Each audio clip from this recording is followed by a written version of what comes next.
Britishers की हो जाती है, जिसके बदले में भूटान को 50,000 रुपीस की एनुअल सब्सिडी देने का प्रॉमिस किया जाता है। ट्रीटी ऑफ सिंचुला 1910 तक ऐसे ही बनी रहती है। 1910 में इसे रिवाइज करके नई ट्रीटी साइन की जाती है, जिसे ट्रीटी ऑफ पुनाखा कहते हैं। ट्रीटी ऑफ पुनाखा 8 जनवरी 1910 को साइन की जाती है। इसमें ब्रिटेन भूटान को इंडिपेंडेंस की गारंटी देता है। साथ ही भूटानीज रॉयल गवर्नमेंट को दिए जाने वाला स्टाइपेंड भी बढ़ा देता है और बदले में भूटानीज फॉरेन रिलेशंस ब्रिटिश इंडिया के कंट्रोल में आ जाते हैं। 1947 तक ट्रीटी ऑफ पुनाखा ही भूटान के साथ ब्रिटिश इंडिया के रिलेशंस को गाइड करती है। भूटान के बाद अब दूसरे माउंटेनस नेबर्स यानी कि नेपाल की बात करती है। Anglo Nepalese relations. दोस्तों 1768 में गोरखास ने नेपाल पर अपना कंट्रोल एस्टैब्लिश कर लिया था। इसके बाद वो अपनी डोमिनियन को माउंटेन्स के आगे एक्सपैंड करना शुरू करते हैं। नॉर्थ में तो चाइनीज इन्हें एक्सपेंशन करने नहीं देते, इसलिए ये बंगाल और अवध की तरफ पुश करते हैं। दूसरी तरफ 1801 में east India company Gorakhpur district को ऑक्यूपाई कर लेती है, जिसके बाद उनका फ्रंटियर गोरखास की टेरिटरी के डायरेक्ट टच में आ जाता है और दोनों के बीच कॉन्फ्लिक्ट शुरू होता है जब गोरखास बुटवाल और शिवराज डिस्ट्रिक्ट्स पर कब्जा कर लेते हैं। उस समय तो ब्रिटिशर्स बिना किसी ओपन कॉन्फ्लिक्ट के इन डिस्ट्रिक्ट्स को रीऑक्यूपाई कर लेते हैं, लेकिन मई 1814 में गोरखास एक बार फिर से बुटवाल के 3 पुलिस स्टेशंस पर अटैक कर देते हैं। गवर्नर जनरल लॉर्ड हेस्टिंग्स इसे एक चैलेंज की तरह लेते हैं और गोरखास के अगेंस्ट ऑफेंसिव लॉन्च करने का डिसीजन लेते हैं।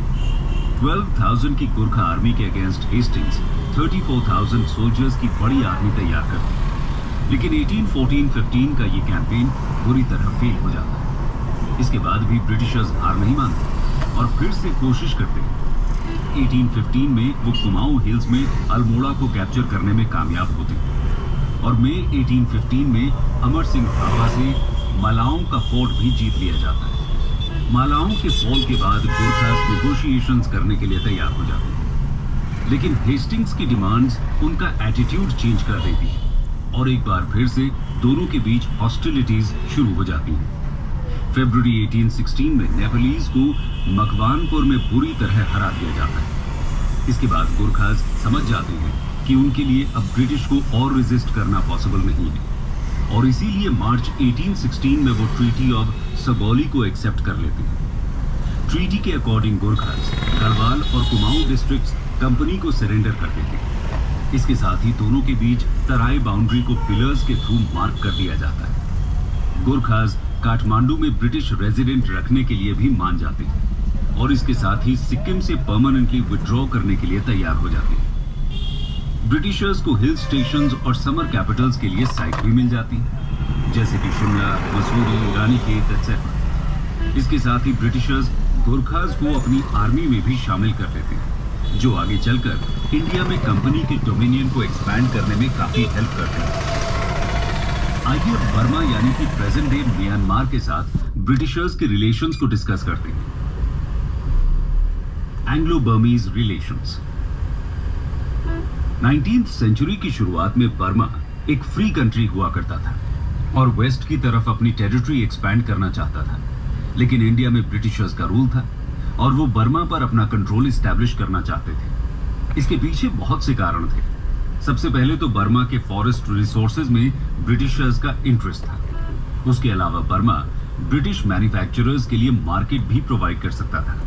इसके साथ ही ब्रिटिशर्स बर्मा और बाकी के साउथ ईस्ट एशिया में फ्रेंच एम्बिशंस को नियंत्रित भी करना चाहते थे। इसकी वजह से 3 एंग्लो बर्मीज वॉर होती है और 1885 में बर्मा को ब्रिटिश इंडिया में एनेक्स कर लिया जाता है।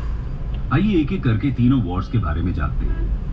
First Burma war 1824-26।